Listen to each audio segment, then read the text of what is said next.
वो आबना हुर्मज़ जो पूरी दुनिया की तिजारत के लिए खुली थी, ट्रंप की एक गलती ने उसे बंद करा दिया और अब दोबारा ट्रंप आबना हुर्मज़ को खोलने के बदले ईरान के साथ जंगबंदी के लिए तैयार हैं। ऐसी बहुत सी बातें सामने आ रही हैं, इस बारे में आमिर रज़ा से बात करते हैं।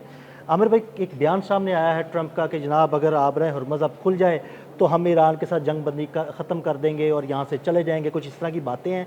तो भाई पहले ही हम इस बात पे सोचना था, हमला क्यों किया? देखिए, पहली बात तो ये है कि सोचे समझे बगैर हमला किया। हमला इसलिए किया था कि उस वक्त अगर आपको याद है तो एप्स्टीन फाइल्स का बड़ा शोर था और उसमें डोनाल्ड ट्रंप का नाम था। डोनाल्ड ट्रंप को अपनी फैमिली से यानी उसकी बेगम से भी एक मीडिया कॉन्फ्रेंस यहूदियों ने जी, जी, करवा ली। बिल्कुल। और एप्स्टीन फाइल क्योंकि एक यहूदी का प्लान था, उस पर उनके पास वीडियोज़, क्लिप्स सारी चीज़ें मौजूद थीं और उसी की ब्लैकमेलिंग में, मेरा अपना ज़ाती ख्याल है, उसी की ब्लैकमेलिंग में अमेरिका ईरान पर हमला करने के लिए इजराइल के कहने पर आया। बिल्कुल ठीक इससे हो गया। पहले वो एक तजर्बा वेनेजुएला में कर चुके थे, जहाँ पर वो एक जहाज़ को लाते हैं, उसमें से मरीज़ जो हैं हेलीकॉप्टर पर उड़ते हैं और प्रेसिडेंट हाउस से एक प्रेसिडेंट को उठाते हैं, उसकी बीवी समेत, और अमेरिका ले हाँ, जाकर और उस वो पर उसका यही ट्रायल समझे थे करते हैं। शायद ये भी वेनेज़ुएला है। उन्होंने यही समझा कि यहाँ पे एक बुज़ुर्ग बाबा अली ख़ामनेई मौजूद है और उसको हम धमकाएंगे तो वो डर जाएगा। इजराइल ने भी ये सोच रखा था। अमेरिका जब यहाँ पर आया, अब्राहम लिंकन नॉर्थ चाइनीज़ सी से लेकर, तो उसके बाद बयानात शुरू हुए और आपको याद है डोनाल्ड ट्रंप किस कैसे कैसे सख्त बयान, तहज़ीब ख़त्म करूँगा, फ़लाँ करूँगा, ब्ला ब्ला ब्ला, जो भी वो करना चाह रहा था वो करता रहा। उसके बाद 28 फरवरी आती है तो इन बयानात की कुछ हासिल वसूल नहीं होता, तो इसराइल हमला करता है। पहला टोमाहॉक मिसाइल जो है मिनाब स्कूल की बच्चियों पर बिल्कुल वो ठीक है। गिरा देता है ऐसे ही है। और उससे इस जंग का आगाज़ हो जाता है। 40 रोज़ तक ये जंग जारी रहती है और उसके बाद अमेरिका जो है वो मुख्तलिफ़ शराइत पेश करना शुरू करता है। कभी कहता है कि अमन की बात करो, कभी कहता है कि मैं ये अपना न्यूक्लियर साइट्स बंद करें, अपना वो जो अफजुर्दा यूरेनियम है जिसकी मकदार जो 240 किलोग्राम बताई जाती है वो हमारे हवाले करें। हम अमेरिका को ईरान को जो है एटमी पावर नहीं बनने देंगे। इसकी मिसाइल टेक्नोलॉजी जो है इसको 2000 की किलोमीटर तक महदूद किया जाएगा, ये 4000 से ऊपर के किलोमीटर के, यानी इसराइल को बचाने के लिए ये तमाम शराइत रखी गई।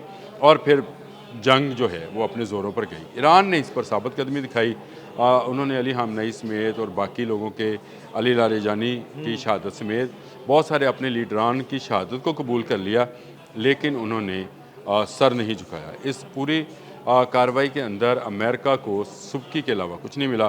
फिर इस माहदे की बात हुई, सुलह की बात हुई, सालस आ गए, सारा कुछ होता रहा। फिर 7 जुलाई को दोबारा से जंग का दूसरा मरहला शुरू होता है और इसमें भी डोनाल्ड ट्रंप इसी तरह के बयान देते हैं और ये कहते हैं कि अब किसी सूरत ईरान को ये टेक्नोलॉजी हासिल नहीं करनी चाहिए। लेकिन अब जब इतना लंबा था, यानी 5 माह से ज़्यादा का अरसा गुजर चुका है, वॉल स्ट्रीट जर्नल ने एक अमरीकी एहलकार की जो है वसातत से या ज़राए से ये बात बयान की है कि डोनाल्ड ट्रंप एग्री हो गए हैं कि ईरान जो है वो अपनी न्यूक्लियर पावर अपने पास रखे, पावर प्लांट्स बनाए, यानी वो मिसाइल और उसको यानी ईरान की बातें तो इसका मतलब फिर मानी जा रही हैं। जगह तो मान। अल्लाह का वास्ता है आपने हरमज़ खोल दो। हैं? अब यहाँ तक मामला आ गए हैं कि आपने देखें, आपने हरमज़ खुलना क्यों ज़रूरी, पहले तो ये भी समझना ज़रूरी है कि अमेरिका को क्या मजबूरी है। वो तो 12,000 किलोमीटर दूर रहता है। यहाँ उसका क्या यहाँ उसके इत्तेहादियों के स्टेक्स हैं। ये जितने जीसीसी ममालिक हैं उनके लिए आपने हरमज़ और बाबुल मंदब बंद हुआ है।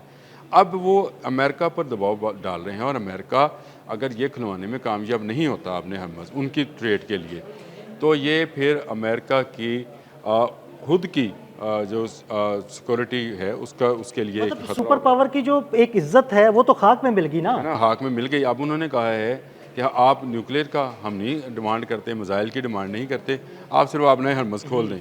उस पर भी पासदारान ने 6 शराइत रख दी। हाँ जी। अब उन्होंने 6 शर्तों में जो अगर आप समझे तो वही शर्तें हैं, जो टैक्स है, जो जंग में नुकसानात हैं उनका मुआवजा है, फिर वो जो उनके असासे मुंजमद असासे हैं जिनसे $6 अरब तो सिर्फ कतर के पास हैं, $24 अरब के करीब जो है अमेरिका के पास हैं, वो उनकी बहाली है और फ्री ट्रेड है, यानी ईरान भी ट्रेड करे, बाकी ममालिक भी ट्रेड करें। तो ये वो सारी शर्तें हैं जो पहले दिन से वो दे रहे थे। अब वॉल स्ट्रीट जर्नल ये कह रहा है कि वो आपने हरमज़ में टैक्स वाली शर्त को अमेरिका मानने को तैयार नहीं प्रेसिडेंट, लेकिन वो कह रहा है कि आप अपने मिसाइल्स और अपनी इलेक्ट्रिसिटी के लिए अगर आप न्यूक्लियर इस्तेमाल करना चाहते हैं तो वो आप इस्तेमाल करते रहें। इस पर आ जाएँ पासदारान इस पर भी नहीं आएंगे, क्योंकि उनको पता है कि अमेरिका का इस पूरे खत्ते से अब चल चलाओ है। अमेरिका के फ़ौजी अड्डे खाली करने यानी उसको अमन की हालत में लाने के लिए भी उन्होंने अपना मुतालबा रख दिया है। इन 6 मुतालबात के अंदर ये मुतालबा भी शामिल है कि जीसीसी ममालिक के में जितने अड्डे हैं उनको फ़ौजी जंगी जो है उसमें से निकाला जाए और उसको अमन के दिनों में यानी वो फ़ौज जो कि ज़रूरी होती है रखनी वो रखें आप अपने अड्डों पर, लेकिन आपने वो जो जंगी हालात पैदा कर रखे हैं जंगी मकासद के लिए इस्तेमाल ना हो, वो जंगी मकासद के लिए जंग की सूरत में इस्तेमाल हों। लेकिन इस वक्त क्योंकि वहाँ पर आपने मिसाइल्स और जहाज़ और फ़ौजी और मरीन्स आपने बुलाए हैं, ये आएँ और जो आपके बड़े जहाज़ हैं त्यारा बरदार ये वापस चले जाएँ, तो फिर ईरान आपने हरमुज़ खोलने की मुतल्लिक सोच सकता है। तो ये अमेरिका के लिए मैं समझता हूँ एक ऐसी सुबकी है या ऐसा एक सुपर पावर के लिए ऐसी डिमांड्स हैं जो कि वो अगर कबूल करता है तो जंग बंद होगी। अदरवाइज़ मैं आपको बता दूं अमेरिका को यहाँ से ज़िंदा भागने किसी ने नहीं देना। ईरान अब इस तक की बात सूरत के मुताबिक तो वो भागने नहीं दे रहा जिंदा तो ईरान नहीं ना। नहीं नहीं भागने दे रहा ना, तो यही अमेरिका के लिए अपनी साख बचाना मुश्किल हो गया। यानी अमेरिका के लिए ये बचाना कि मैं एक सुपर पावर हूँ, मैं ईरान से कुछ लेकर जाऊँगा, ये लेने तो इसके लिए न्यूक्लियर पावर आए थे, उसको जब ये तबाह नहीं कर सके, इन्होंने बोशहर पर हमला नहीं किया इस्फहान पे हमला नहीं किया, कर सके ना, उनके मिसाइल प्रोग्राम को रोल बैक करा सके और ऊपर से उल्टा आबना हुर्मुज़ जो खुली हुई थी उसको बंद करा दिया और उस पर ईरान का कब्जा करा दिया। अब ये कब्जा जो है ये ईरान छोड़ेगा नहीं छोड़ेगा और अब जीसीसी ममालिक में इतनी सख्त नहीं है कि इसको हाली करा सकें। बिल्कुल ऐसे तो आपने हरमुज़ की ट्रेड जब तक नहीं खुलेगी अमेरिका की साख भी उस बहाल नहीं होती। ये इस सूरत हाल से दो चार हैं इस वक्त अमेरिकन, और अमेरिका चाहता है कि किसी न किसी सूरत यहाँ से बच के निकला जाए और ईरान को फिर जो है वो अगर बिजली बनाना चाहता तो ज़रूर बनाए। एटमी वारहेड से कम वो लिख कर दे दें कि एटमी वारहेड नहीं बनाएंगे। तो ईरान मेरा ख्याल है बहुत अरसे से ये बात कह रहा है कि हमारे कोई सूरत ऐसी नहीं है कि हम एटमी वारहेड बनाएं, हालांकि वो 10 एटमी वारहेड या बॉम्ब जिसको हम आम लफ्ज़ों में कहते हैं बनाने की सलाहियत रखता है, लेकिन वो उनके लिए क्योंकि एक फतवा पहले से जारी है, उसके लिए नया फतवा आना जरूरी है। खामनेई ये फतवा दे चुके हैं कि ये नहीं बनाएंगे, पहले उन्होंने कहा था कि ये नहीं बनाएंगे हम। तो अगर जब तक नया फतवा उनका सुप्रीम कमांडर या उनके जो मजलिस है वो नहीं देती है, जो उनकी मजहबी मामलात को देखती है, वो उस वक्त तक ये पुराना फतवा ख़त्म नहीं होगा। तो ये जंगी मामलात हैं, इसमें अमेरिका बुरी तरह फंसा और इस फंसे हुए को निकलने के लिए अब ईरानी आपने हरमुज़ को खुलवाना बड़ा ज़रूरी है। ये नहीं खुलेगी तो अमेरिका जीसीसी ममालिक से हमेशा हमेशा के लिए चला जाएगा।